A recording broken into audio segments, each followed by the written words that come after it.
It's Netminder Power Ranking time. So today is January 1st of 2025. Happy New Year, everyone. This week for my power rankings, the top has not moved dramatically, maybe a little bit, and the bottom has changed a fair bit, which is, to be expected, I think. So at number 12 this week, I have Sam Montembeault from Montreal. Now, in his last 5 games, I believe he's won 4 of them. I think 4. He's had 3 with very good save percentages. 1 with an okay save percentage, I think it was .893, so not great. And then 1 with a rather poor save percentage, and in that one, that's the one that they lost. So Sam Montembeault, number 12, he moves onto the board this week. He was on the board a few times, I think, at the beginning of the season. So he's back on the board because he has played well, and some other netminders I had to drop off because of their rather poor play lately. At number 11, I've got Igor Shesterkin from the New York Rangers. Now, last week I made a correction and put him at 7th because he had been playing better than the Rangers, I'll say, and I felt like he deserved to be on the board and, not at the very bottom of it. But I'm moving him back down this week and down to 11th. If you look at his last 5 games, the first 3 of those 5 games were strong, but his last 2 games have not been strong, and so I can't really justify keeping him up any higher, so I've moved him down 4 spots to 11. Lucas Dostal from Anaheim was 10th last week, and I'm leaving him at 10th. His last 5 starts, it's kind of odd. Anaheim's a tough team. They're not playing very well. In his last 5 starts, he hasn't been phenomenal save percentage-wise, except in his most recent start, but he hasn't allowed a lot of goals either. It's just like 1 goal, 2 goals, 3 goals.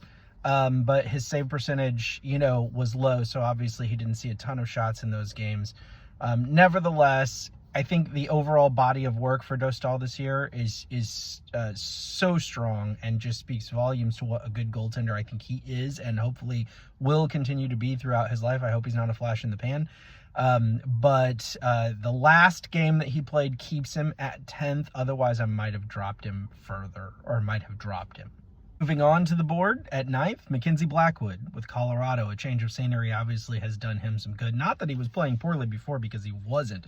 But if you look at his last 5 games, he's 4-1. Most of his games, he's had a really strong save percentage.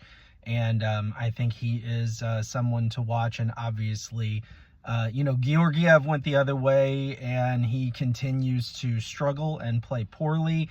And it was, I think, obvious to anyone who was watching the Avs that their big weakness was singular. It was one problem, and it was goaltending. And it would seem that they have cleared that up. And so, not surprisingly, watch out NHL, here comes Colorado. At number 8, I've got Logan Thompson from Washington. Now, Logan Thompson is not in the top 10 in the NHL in save percentage. He's not in the top 10 in goals against average. But let me tell you what he has done. He's put together, I think it was 13 quality starts with a goal save above expected of 10, which is a really good number. In his last 5 starts, he's done well, but in his last 3 starts, I think his worst save percentage was 940 something.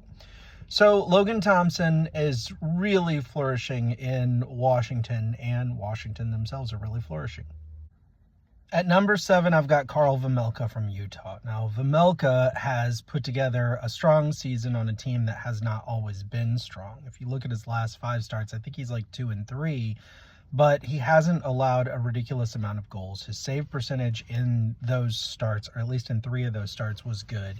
He has also put together a goals saved above expected of 10. He's 3rd in the NHL, I believe, in save percentage among goaltenders who have played 19 games or more, and that's what I'm basing this on, goalies who have played 19 games or more. So I can't remember what his save percentage, I think his save percentage on the season is .916. And then also his goals against average is strong for a goalie who's playing on a team. I'm not saying Utah's bad, because Utah, I think, is a dark horse for the playoffs, but they're not as strong as some other teams. And so for him to put together a top 10 goals against average in the league also I think is really remarkable. And so I've got Vejmelka there at 7. At number 6, I've got Jake Ottinger from Dallas. Now, I've moved him down from 4th to 6th. He has a good save percentage on the season. I think he's only won 2 out of his last 5 games. He had a strong save percentage in 2 of them, a mediocre save percentage in 1, and an abysmal save percentage in another. He's, let's see, where is he on here? Ottinger, he's got 18 quality starts this season and a 6.7 goals saved above expected. He's also at least in the top 10 in both goals against average and save percentage for goalies who have played 19 games or more. It's not that Jake Ottinger, I didn't bump Jake Ottinger down because he's been so bad. I mean, he's had some really good games in his last 5, and he's been extremely strong all year. I bumped him down from 4th to 6th more because I think there are a few goalies or a couple goalies that needed to be moved up who have just played better. Moving up from 6th last week to 5th this week is Andrei Vasilevskiy from Tampa Bay. He's got 4 wins, I believe, in his last 5 games. His save percentage was strong in 2 or 3 of them, but he's just played well. Vasilevskiy is in the top 10 in save percentage among goalies who have played over 19 games or more, and I think he's 5th or 6th in goals against average. He's got 16 quality starts, 9.3 goals saved above expected, and Tampa Bay looks great. He looks great, and it's nice to see because I do think, when I think of Andrei Vasilevskiy, I think definitely a goaltender who is still active in the NHL that will, I'm quite certain, belong in the Hall of Fame. I think he's probably already earned Hall of Fame status. And so I want to see him build on that. I want to see him continue to have an excellent career. I really want, when Vasilevskiy gets to the end of his career, I really want to be able to look back and say, I saw the entire career of one of the, the better goaltenders to ever play in the NHL. And I think that he can be in that conversation. I'm not saying that, the time is going to come when we're talking about, 20 years from now, who's the greatest goalie ever. I don't know that his name will be in the conversation. But when we talk about who are some of the really great goaltenders that we got to see in our lifetime, I think he belongs in that conversation. And so I hope the rest of his career supports that. And I'm glad that this year is trending in that direction.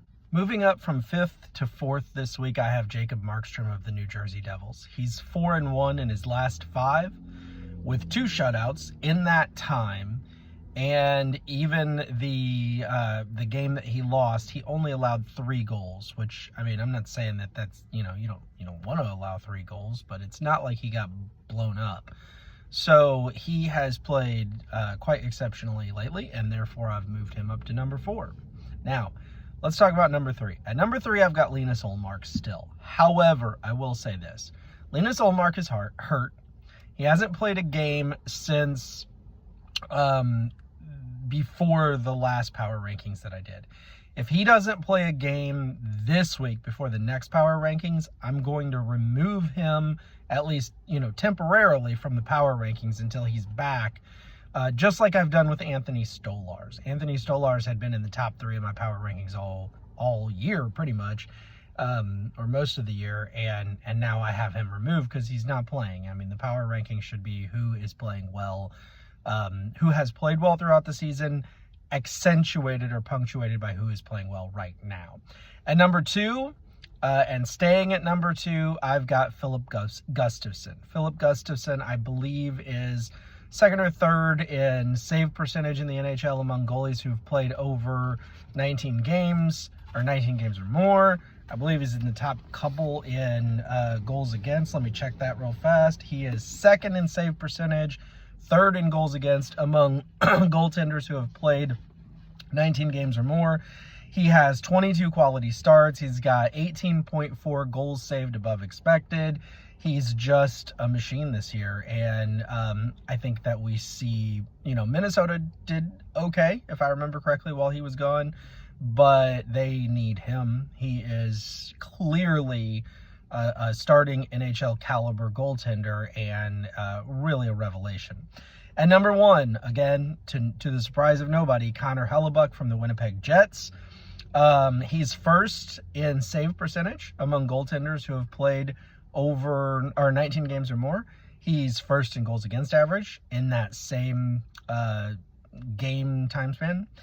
24 wins. He's had 5 shutouts. He's got 24 quality starts. So, I mean, basically, if you put Connor Hellebuck in net, he's going to give you probably at least a 90% save percentage, if not better, probably most of the time better. And his goal save above expected is 25.7. So, I mean, we're talking about a previous Vezina winner. And as things stand right now, I don't know how you can make the case for anyone else to win the Vezina. I think Gustafsson deserves conversation, to be in the conversation for that 100%. But there's got to be some reason to put him higher than Hellebuck, and I don't see that reason being there. Connor Hellebuck is just a phenomenal goaltender. And here's the question for you. Has Connor Hellebuck done enough at this point in his career to be a guaranteed Hockey Hall of Famer upon retirement? If he were to continue doing what he's doing now for a few more years, and then even if he takes a step back in his, let's say, mid-30s, but is still good, still, well above average.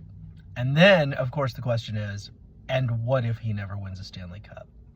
I'm not a huge Winnipeg Jets fan. I don't hate them. They're certainly not my least favorite team. But I would hate to think that Connor Hellebuck would go his whole career and not win a cup, because he's just too good of a goaltender, and I think he deserves a cup. Anyway, all of that was based on goaltenders who have played 19 games or more. Leave me comments below. Let me know what you think. Have a great day and a happy new year. I hope your 2025 is amazing.